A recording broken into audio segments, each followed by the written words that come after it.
ఎన్ని కఠిన చర్యలు తీసుకుంటున్నా లింగ నిర్ధారణ పరీక్షలు అలాగే అబార్షన్లు ఆగడం లేదు.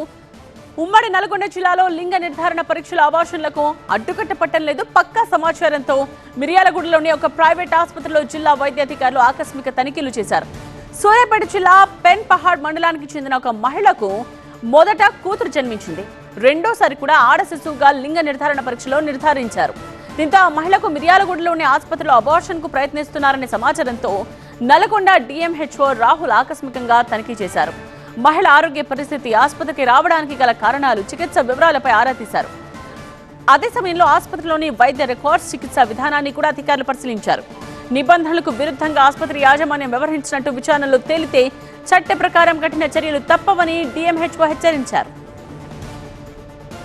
తెలిసిన విషయం ఏంటంటే ఆల్రెడీ ఒక ప్రెగ్నెంట్ ఉమెన్కి 11 నెలల పాప కూడా ఉంది. రెండో పాప కూడా మనకి అంటే అమ్మాయి అని తెలుసుకొని వచ్చినట్టు ఇన్ఫర్మేషన్ వచ్చింది.